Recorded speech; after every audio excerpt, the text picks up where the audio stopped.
Thank you, Nick. Again, rookie over here running this. So we are here, Blabbermouth, episode 1. Want to give a shout out to DCTV 430 for definitely paving the way and reinforcing how cool Blab is. I know it's relatively early in Blab's career, and I see this platform jumping off. So with no further ado, can we get with the opening introductions with Adam Laveau going first? Hi everyone. Hope everyone's well. It's a nice 5:30 in the morning here in KSA in the Middle East, and I am currently Tuesday. Yeah, it is Tuesday. I woke up 5 minutes ago, and I teach kindergarten through grade 12, and I'm also the athletic director here.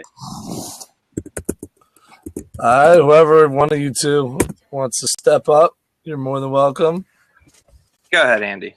All right, so I'm Andy Milne. I'm the other one with the English accent, teaching in the northwest suburbs of Chicago. It's 9:30 here. It was 81 degrees today. We finally went outside for phys ed for the first time this week. So always good, excited to be joining the two boys on the East Coast and just shoot the breeze. Nice. All right.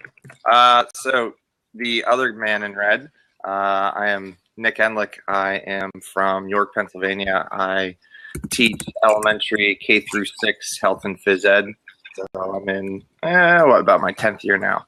So yeah, and Andy, we had beautiful weather here today too. It hit 80 as well, so loved every minute of it. Nice. And I am Justin Schleider, teaching preschool to 6th grade, physical education, health, and then a smattering of technology thrown in there this year, where I'm a co-teacher. So I kind of walk around and just shake my head and look important, although I don't do much. So, like here, yeah, it's like that. Listen, you got to find somebody strong and hang on. That's what I learned in life. Just become a hanger-oner. nice. So we have lots of people interacting on the side. Make sure you chat, say hello, and hit us up with any questions. So today's episode, what is our episode about today, Adam? Really, we're going to be just talking, and I know there's been a lot of people on Twitter just in the last week talking about technology and physical education, and is it something that needs to be meaningful? Is it just another tick box? Are teachers just really being given all this technology pushed to them without the relevant training, etc.? So really, the question is it to tech or not to tech? Do we want to keep our kids moving? It was only last week I was talking with a lady on, I think it was the Facebook group PE Central, and she was basically saying that she was having technology pushed on her, and that she was thinking she wants to keep her kids moving, etc. So what is it that we really need to do as physical educators? Where's that balance? Well, how often are you using technology? How much of your time in your class are you dedicating to it? Me, myself? It depends. It has to be meaningful from my point of view. Right? It can't just be a tick box exercise where you're putting it on, someone's coming in to watch you just for a lesson observation. The technology really, for me, has to be enhancing the learning that's taking place. And I think we always have to keep thinking back to the actual learning that's taking place. Andrew, what do you have to say about this? Well, it's interesting. I don't know if you guys saw, there's a principal in Australia, Sydney Grammar, who just announced that he's banning laptops, and kids have to turn in all assignments that are handwritten, because he thinks that technology is a distraction to old school teaching. But so that's a frustration. Going back to that point that Adam was saying, the teacher said that she wanted the kids to move. Yeah, I guess you do want the kids to move, but we can use technology to make sure that our kids move in a more efficient way. So I do think that there is definitely a place within PE for video analysis and for students to look at each other and certainly understand how movement can be more effective, and then to give them the opportunity to coach each other, teach each other, become the teacher, provide feedback, so that they understand and appreciate how moving in an effective manner can, lead to greater success and obviously more fun and enjoyment as well. Nick, what do you have to say about this? Yeah, I mean, I agree with Adam and Andy in the fact that it definitely has to be meaningful. It can't be thrown out there just for no reason. And, I think Andy made a great point where it can be used not only to engage students, but also to enhance their learning opportunities if it's done right. Now, it's not always done right, and you might take a chance and it might not work out, which is one of the things that, I think we should be doing, is taking risks as educators to kind of push those boundaries a little bit. And sometimes it's not going to work. But when it does work well, it can just make your students' learning experience that much better. Yeah, I mean, when we look at the SAMR model, and I know the model has all kinds of flaws to it, but if you look at just redefinition and nothing else, so if you didn't have technology, would certain learning be possible? And the answer is clearly no. When we talk about videotaping our students and having them reflect on what it is that they did and seeing themselves, not have to conceptualize in their head, all right, well, he told me I stepped on my other foot. Now they could see it on the video and we could say, hey, right there, this is what we're talking about. That couldn't be done before. And that's where technology's strong suit is. I mean, that's absolutely huge. So as far as that, there's no getting around it. And then my other thing that I use technology for is my formative assessment.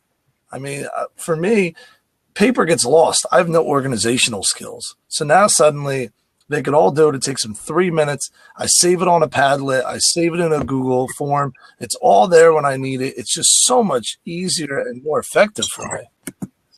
But yeah, Justin, I also know that you're a big fan of portfolios as well. So I think that's another way in which technology can be so important as well for students to be able to, to go to Adam, as an elementary school kid and then have all that feedback and then move on to the next teacher in the middle school and then have all that, that portfolio of evidence and showing their growth.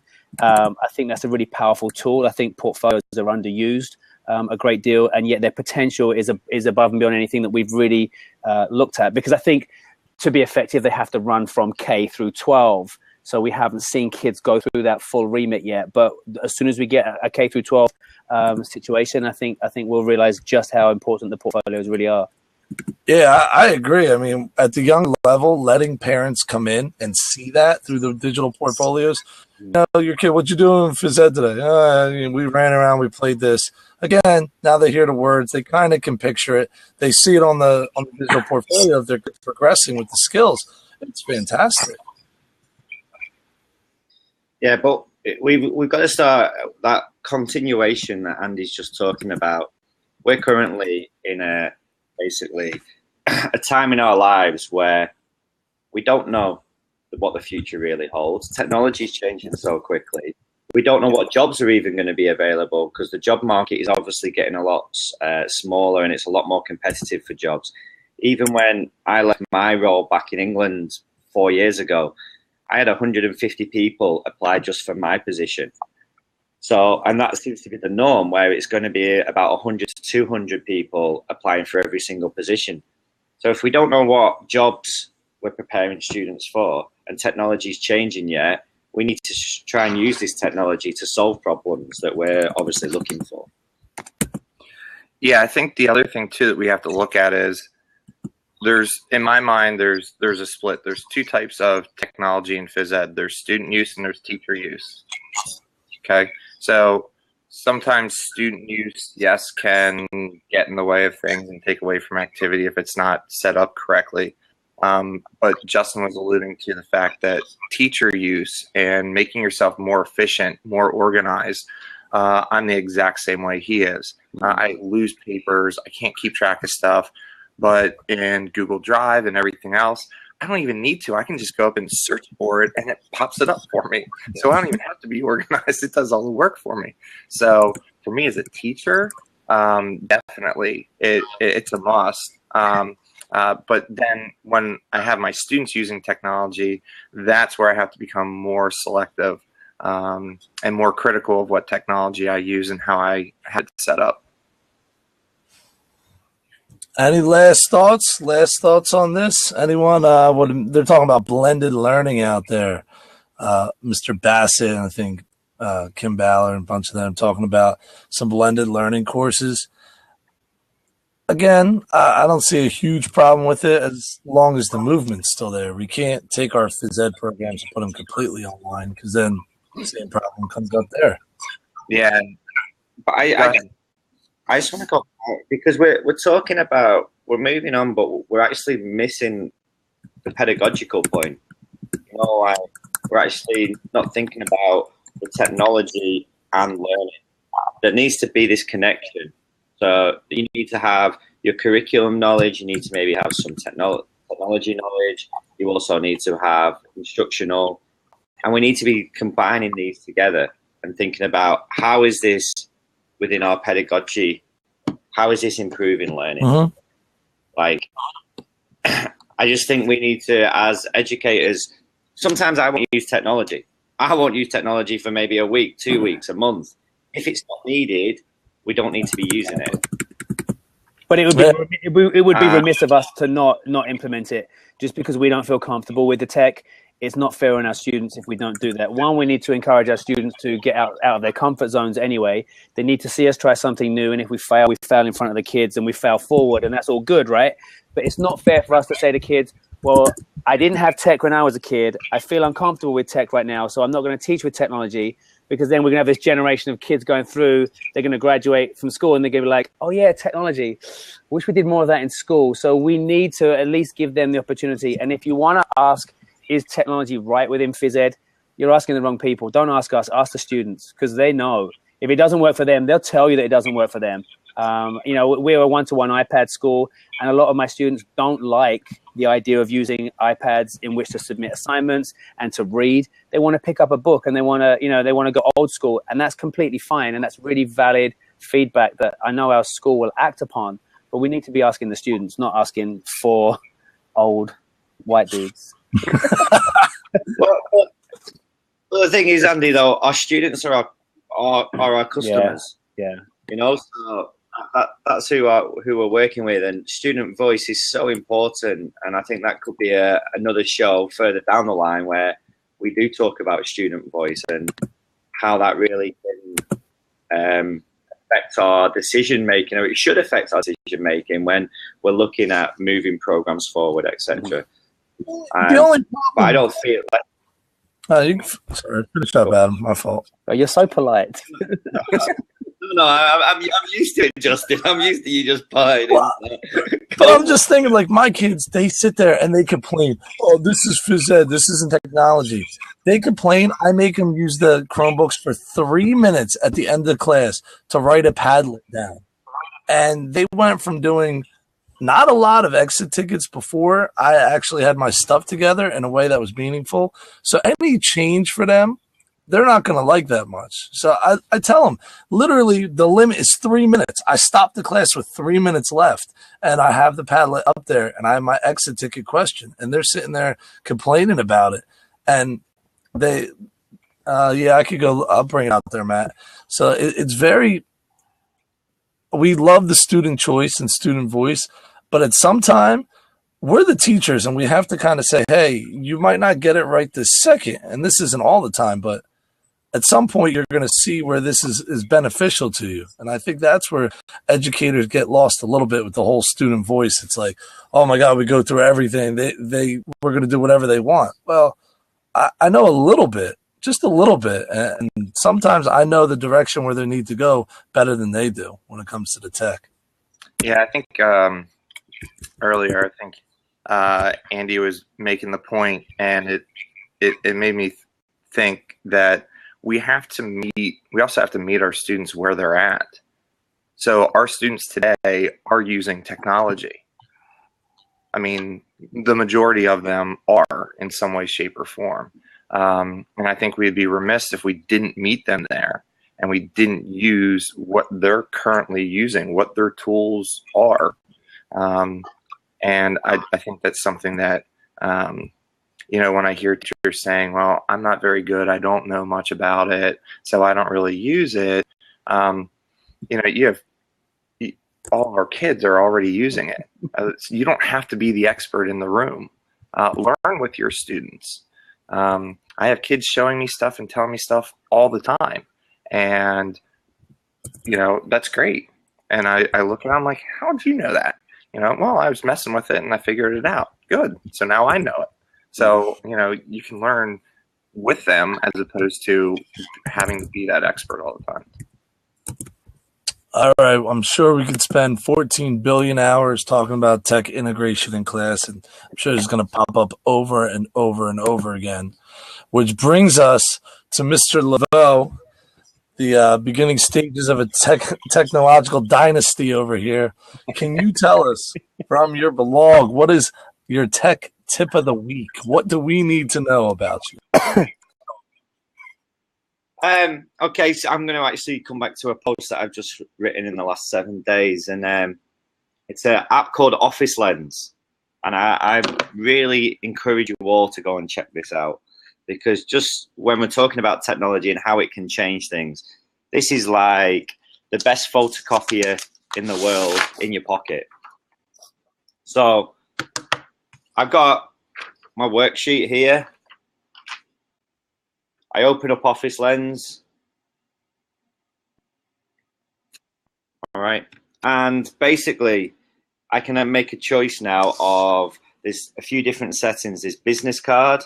So for Kim Ballard, who's watching and she's getting all these business cards, she can take a few snaps of these. Photo, document, whiteboard. So for example, your document, if I'm there and I take the picture of it, usually it'll take the pitch, for example, on my table, it'll take a picture, but it'll take a picture of the whole table as well, sort of thing, around the edges. This will actually cut out the white document only. It will cut out the business card only. And then it will actually enhance what's on the paper so that you can see it a lot more clearly. But the best function that I see is for the whiteboard. Now, you usually get that horrible glare off the whiteboard when you're taking a picture of it. So it cuts out the whiteboard for you, it takes the glare off, and it actually enhances the handwriting. So someone like Andy Fasali, who's always doing all these lovely drawings and presenting his student learning outcomes to the students, that would be a brilliant way of maybe archiving it. So he could archive it just as using the document. And then what I did was I uploaded that when I was using my worksheet, I uploaded that to Google Drive and then opened the worksheet in Google Drive, which allowed me to have a written document of it. So in Google Drive, it then allowed, once opened up in Google Docs, the picture was at the top, but then using OCR technology, it had taken all the text and then I didn't have to retype it. I just say that I checked this out on Adam's blog earlier today. I've signed up for the regular updates, and on the blog he's like done the screencast and everything. He takes you through it. It looks very impressive. And I'd also like to say that Adam actually monitors who opens his links when he emails them to you. So you can really annoy him by like opening it, closing it, opening it, closing it, and then he'll email you and say, "What are you doing?" Sometimes I like to just let them sit in my inbox for about a week, and then I just delete them all just to really annoy him. Oh man, He'll stalk you. He straight stalks you. Yeah, he learned it all from Jared. That's why. All from the internet, and this comes back to the joys of technology. We can learn about different things, and we can learn about how much engagement, for example, you're having within the different platforms. So like I can go on the internet now, I can go and watch YouTube, and it's self-learning, it's self-directed learning, and I think that's a way that students will be looking, maybe in our subjects and even other subjects as well. Yeah, and it was a British guy who was probably asleep in Saudi sending out a direct link to another British guy in Chicago's learning. You know, you're asleep, I'm just waking up. So, and yeah, we're all, facilitating each other's learning. So yeah, I love it, man. Keep up the good work. All right. That is a fantastic tech tip of the week. And now, Mr. Enlick. What do you have? All right, so I am going to share a TED Talk. So there's a lot of great TED Talks out there. I've loved them. Been watching them for a few years now. So the one that I'm going to just quickly share with us this week is actually one of our favorite person, Mr. Mike Kuzala. All right. So he did a fantastic TED Talk. If you don't know Mike, he is one of the co-authors of the Kinesthetic Classroom.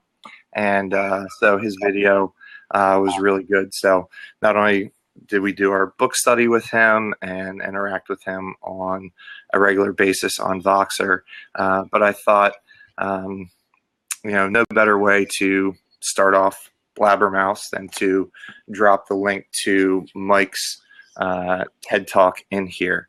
So, Justin, if you would do us all the favor, thank you very much. All right, he's going to drop himself out. All right, here.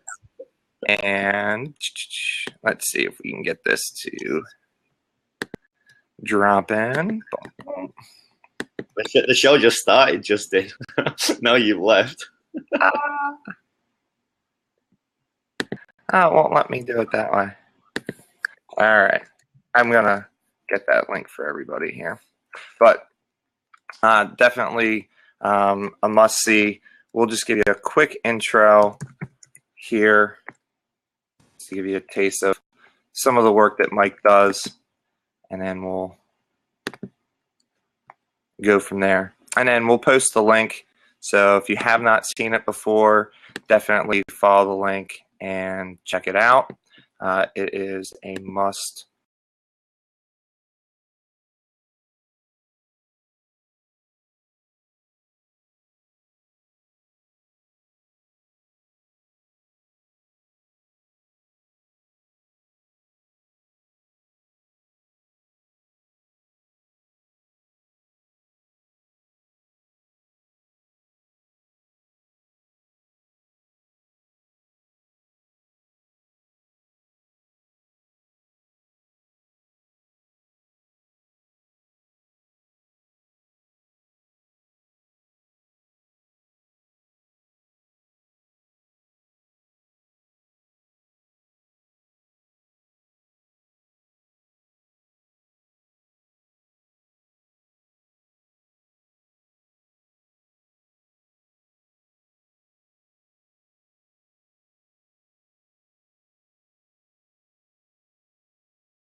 Could have let me know I was muted. Thank you. All right. I thought you were trying to act like you were Mike, like you were giving. I was dubbing. I was like, no, I forgot I muted myself. So like I was saying, I will post the link in here for that video, and we will have it for people then to check out as well. I think we're going to do some sort of show notes or something that we'll share. So either way, we will have that. I will post that link right now for people to check out. All right, Mr. Milne, what do you have to say for us today? So I have a big man crush on Jamie Oliver, the chef, and he's involved with an app. Adam's laughing because he probably does too. It's an English thing. He's involved in an app called You, Y-O-U, the You app, and every day they push out a micro action. As a result of being going live for about a year, they then released a book. The You book is really cool. You can work your way through a series of micro actions, and hope that each of those small actions somehow make you a slightly healthier person. So I'm going to share with you a micro action right now. Are you sitting comfortably?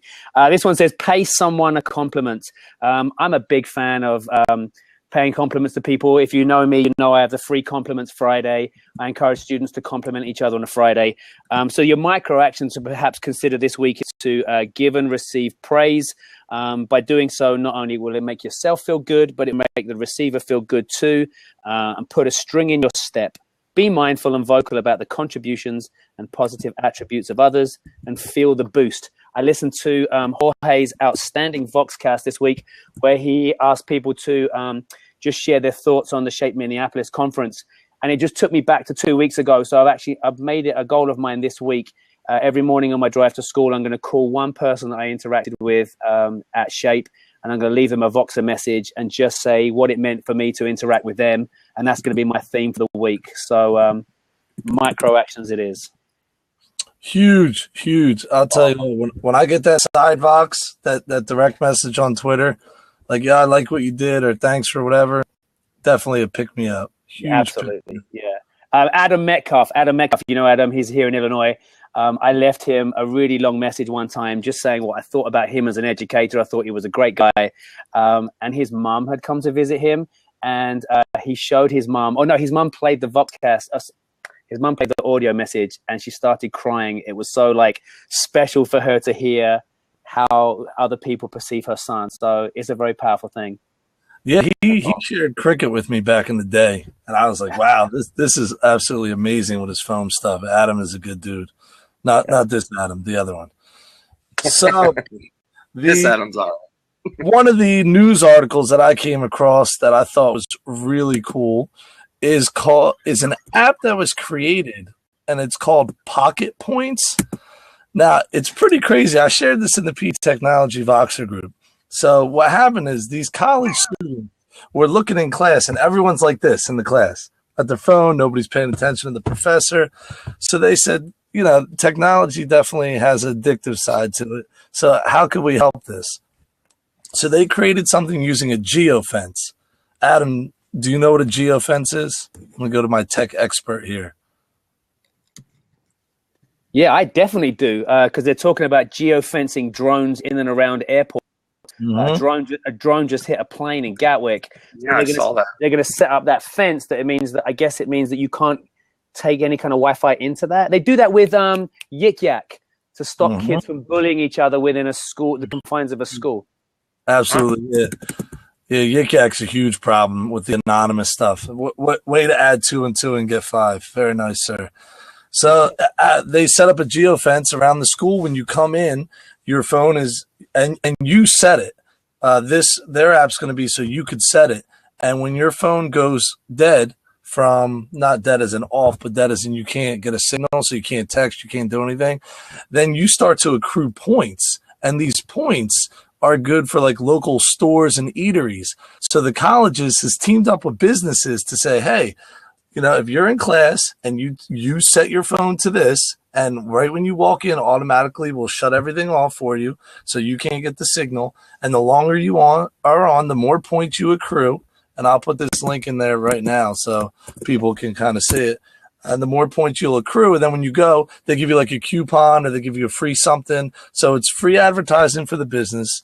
The college professors make out. It's a really cool idea with the geofencing, and geofencing itself is really cool. It'll do stuff where you can, if you drive, if you leave your house, it'll send a text to you. Did you remember to bring your laptop and whatever? You can do all kinds of crazy stuff with it, but it's really cool. And we could talk all about how addictive technology is, and it's sad that we need this, but it's kind of a cool idea in general that there's a problem. The guy created a way to fix it, and then so it's 2 guys who created it, and they are at a couple colleges. I think they had 2 million people, 2 million college students were exposed to it, and 500,000 joined. So they have about 25% rate that are joining in. And the more people that are on at the same time, the more points you accrue.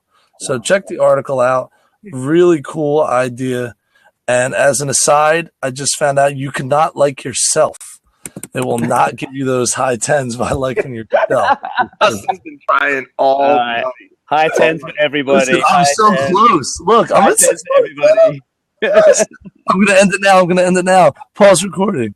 From Kim Ballard. All right.